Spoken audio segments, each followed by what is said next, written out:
Bienvenue à toi. Si tu es là, c'est que tu es tombé sur mes vidéos sur Instagram ou tu viens directement de YouTube. Mais je pense que tu es tombé sur moi sur Instagram, que tu es coach, infopreneur et aujourd'hui tu es intéressé sur la création de contenu, comment tu peux avoir plus de clients et te différencier sur les réseaux sociaux. Et c'est ce qu'on va essayer de voir aujourd'hui, parler un peu en global de tout ce que tu peux améliorer. Donc déjà, je me présente, Mathéo, sur les réseaux Bali. Donc je suis un expert en croissance organique, donc sur les réseaux sociaux, et en acquisition client. Voilà. Maintenant, ça fait 1 an que j'ai mon agence qui aide du coup les infopreneurs et experts B2B à déléguer complètement la création de contenu et avoir plus de clients. Du coup, au contenu organique et un peu en ads parce que c'est complémentaire. Bon, aujourd'hui, on va juste se concentrer sur le contenu organique parce que déjà, tu peux faire énormément grâce à ça. Donc moi aussi, au début, je partais comme toi, j'avais 800 abonnés, voire moins. Je suis monté maintenant à 28 000, ce qui est très très cool. Bien sûr, on a fait pareil avec d'autres clients. MyAstro, qui est astrologue, donc une expertise assez différente pour te montrer que on sait tout faire. Dès que tu as une expertise, tu peux percer en mettant les bonnes choses en place. Il est passé de 0 à 33 000 en, je crois, 2 mois. C'est vraiment le truc le plus expéditif que j'ai fait. Et Frandroid, qui maintenant a 150 000 abonnés et qui est devenu le premier médiathèque de France, donc le leader de son marché. Donc, si tu es là, c'est que tu vas attirer des leads chauds, écrire du contenu qui vend. C'est ton objectif et je te comprends, c'est vraiment un plus. Donc, dans cette vidéo, on va voir plusieurs aspects. Avoir le bon mindset, parce que vous allez voir, on va en parler. Devenir un tueur en création de contenu, je vais t'expliquer comment tu peux faire. Et convertir ton audience grâce à tes vidéos et surtout les CTA, qui sont très importants. Donc on commence directement. Avoir le bon mindset, arrêter de vouloir percer. Ça c'est très important parce que faire des vues n'égale pas des clients. Plus vous faites de vues, c'est pas égal en fait. Les clients ne viennent pas grâce aux vues. Les clients viennent grâce à du bon contenu. C'est-à-dire que vous pouvez faire des vidéos qui font 500 vues et rapporter plus de clients qu'une vidéo qui fait, je sais pas, 200 000 vues. C'est pour ça, je vous ai mis un exemple qui était pour moi une leçon, parce que j'ai fait presque 300 000 vues, j'ai eu 643 leads. Mais attention, sur le coup, j'étais euphorique, j'étais trop content, parce que c'était des leads pas qualifiés. Et les gars, quand tu dois gérer 600 personnes pas qualifiées, la perte de temps et surtout la perte d'énergie, ça sert strictement à rien. Alors qu'une vidéo plus modeste, 13 000 vues, ce qui reste très cool, 17 leads qualifiés. Il n'y avait pas une personne qui n'était pas qualifiée. Et là, quel plaisir! Alors oui, ton ego est plus boosté avec une vidéo qui fait 300 000 vues qu'une vidéo qui fait 13 000 vues. Mais tu préfères de l'argent ou gonfler ton ego? Perso, je préfère avoir 17 clients potentiels que 600 mecs qui viennent te demander des pacotilles, enfin bref, qui ne servent à rien. Il y a une règle simple pour ça, c'est de s'adresser à ta cible. Si tu veux que tes leads soient qualifiés, prenons un exemple, si aujourd'hui je te demande de vendre cette Ferrari, est-ce que petit A, tu vas aller voir une bande de jeunes? Alors, par contre, il y en aura plein. 1000 jeunes, tu peux parler à 1000 personnes, mais c'est des jeunes qui n'ont pas forcément d'argent. Ou alors, tu vas aller voir tes 3 potes millionnaires. Je pense que tu choisis tes 3 potes millionnaires. Pourquoi? Parce que ils sont plus aptes à payer la Ferrari. C'est logique. Tu vas pas aller parler à des gosses, même s'ils sont beaucoup, plutôt que juste à 3 personnes. Alors oui, comme tu vas cibler ton contenu, tu vas parler à moins de personnes. Mais on s'en fout. Le but pour toi, c'est de vendre. C'est pas de faire des vues et parler à beaucoup de gens. Donc, comment parler à ta cible? Ça, c'est le plus important. Donc, des leads qualifiés égale un contenu ciblé. Plus tu vas cibler, plus les gens qui seront dans tes DM seront qualifiés. Et plus tu seras général, plus tu auras des touristes dans tes dans tes DM. Et on veut pas de touristes. Tu vas juste perdre du temps et ça va pas te rapporter d'argent, quoi. Donc, comment faire pour cibler? Déjà, connaître à qui tu parles. C'est vraiment le plus important. Plus tu vas connaître, plus tu vas pouvoir décrire ces douleurs, plus les gens vont se reconnaître dans ce que tu dis, et plus ça sera ciblé, plus tu vas éloigner ceux qui sont pas intéressés parce que c'est pas ta cible, et plus tu vas intéresser ceux qui sont ta cible, tout simplement. Ensuite, les identifier dans tes vidéos. Tu peux directement leur parler. Donc, si par exemple, moi je parle aux coachs et infopreneurs, je vais dire si t'es coach et infopreneur, nanana, nanana. Tu peux directement les cibler. Comme ça, le mec qui est pas coach et infopreneur, hop, il swipe. Mais on s'en fout qu'il swipe. Ce n'est pas un de tes clients. C'est comme si moi je voulais acheter, je sais pas, des pantalons et je m'arrêtais pas au magasin de chaussures. Mais il s'en fout le mec. Il vend des chaussures, pas des pantalons. Donc on s'en fout. Parler de leur douleur. Donc ça va avec connaître à qui tu parles, parce que plus tu vas les connaître, plus tu vas savoir leur douleur.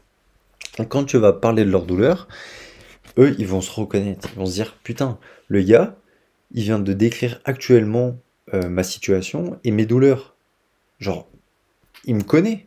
Genre, accompagne-moi. Tu vois ce que je veux dire?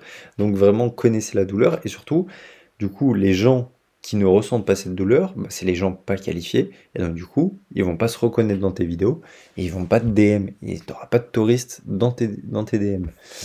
Donc arrête de vouloir plaire à tout le monde, ton contenu, il doit être inintéressant pour ceux qui ne sont pas de ta cible. Genre vraiment, quelqu'un qui n'est pas de ta cible dans la création de contenu, il doit swiper sur ta vidéo et dire « mais c'est nul ». Mais on s'en fout que ça soit nul, t'es pas la cible. T'es pas la personne à qui je cherche à parler. C'est ça qu'il faut que vous compreniez. Arrêtez de vouloir parler à beaucoup de gens, arrêtez de vouloir gonfler votre ego et parlez juste à un petit groupe de personnes qui sont intéressées par vos services. Donc ensuite, comment devenir le meilleur de ta niche en création de contenu? Déjà les gars, je comprends pas comment. Vous savez très bien qu'il y a de la concurrence et vous vous dites pas, punaise, je dois éteindre la concu. Genre vraiment, je dois être le meilleur en création de contenu. Les gars, c'est votre principale source d'acquisition et vous mettez pas 100% pour qu'on vous regarde et on dise waouh, ce contenu, il en jette. Genre faut qu'on regarde votre contenu et on se dise putain. Mais en plus de dire de la valeur, c'est création de contenu, c'est juste waouh, tu vois, genre je comprends pas. Donc déjà, mettez un point d'honneur sur la création de contenu parce que c'est ce qui va vous différencier. Donc, qu'est-ce qui fait un bon contenu? C'est d'abord le script. Donc, dans un bon script, il y a un hook, les 3 premières secondes. Comment vous allez pouvoir les trouver? Il faut faire de la veille. Trouver les meilleurs hooks qui fonctionnent dans ta niche. Surtout aux États-Unis, tu peux faire de la veille en anglais si tu parles un peu. Ça, c'est vraiment cool pour trouver des hooks et des idées de vidéos dans ta niche. Et surtout, les États-Unis, souvent, ils sont en avance sur nous.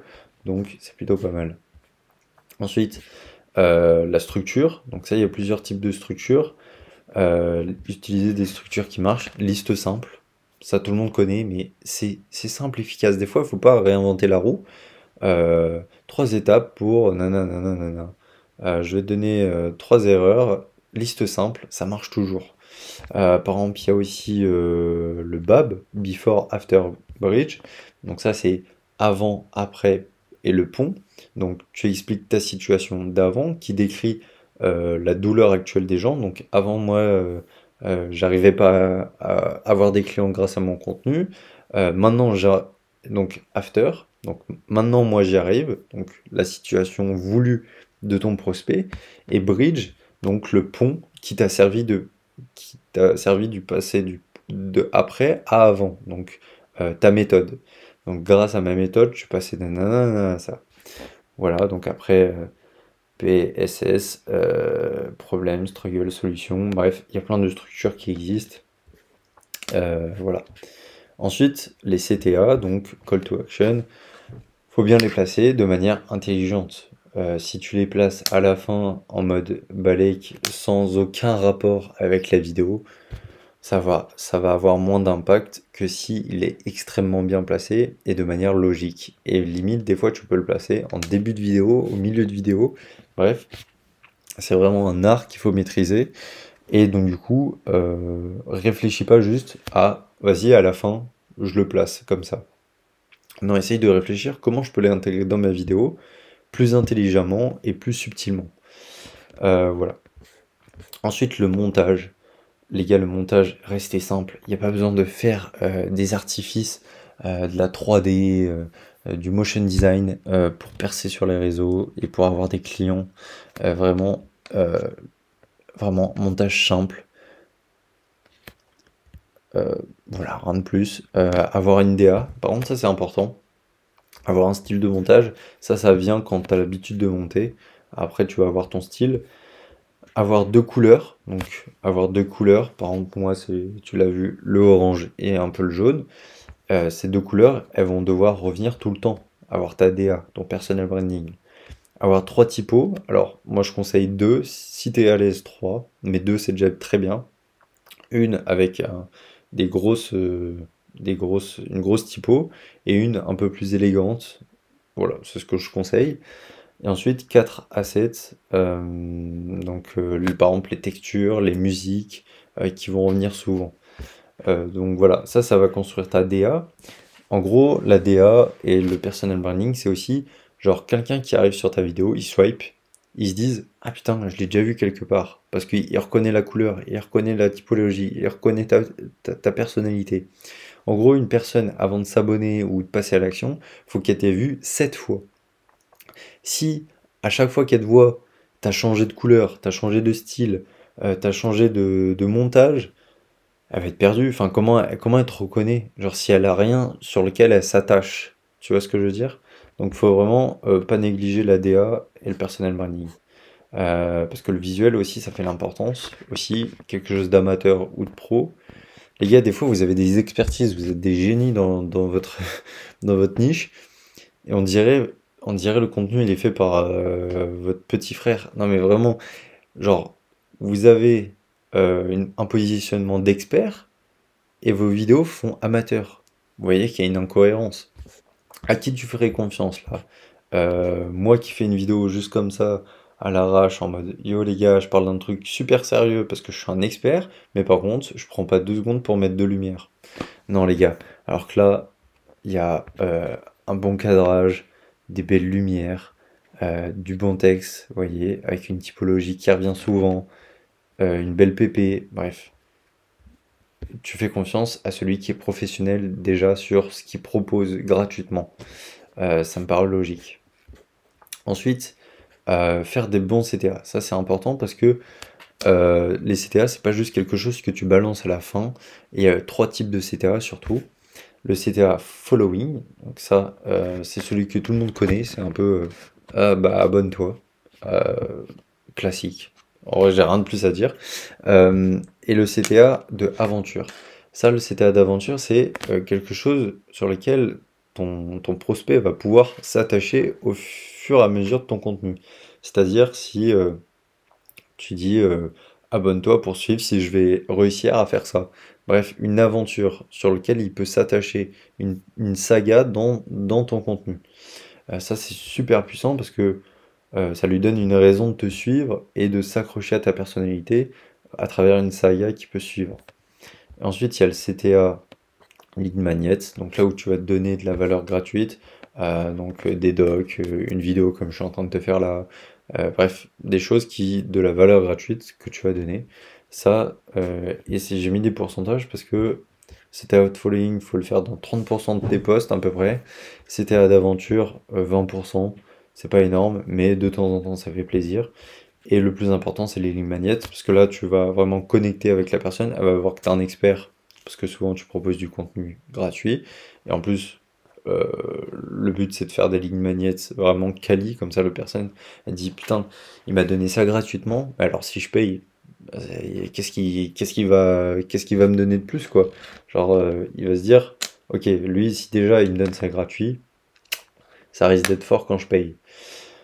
Donc voilà à peu près le topo. Si tu veux aller plus loin, n'hésite pas à m'envoyer un message sur Instagram pour voir si on peut t'aider.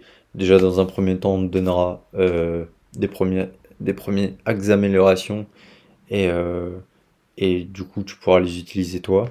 Et après, on verra si on peut vraiment t'aider, voir si tu peux déléguer ta création de contenu et exploser tes clients. Donc n'hésite pas à m'envoyer un message, la porte est ouverte, même si c'est juste une petite question par rapport à ce que je viens de dire, n'hésite pas. Et bon courage pour ta création de contenu, n'oublie pas, fais du bon contenu, ça te rapportera des leads qualifiés, et on veut pas de touristes dans les DM. Allez, salut!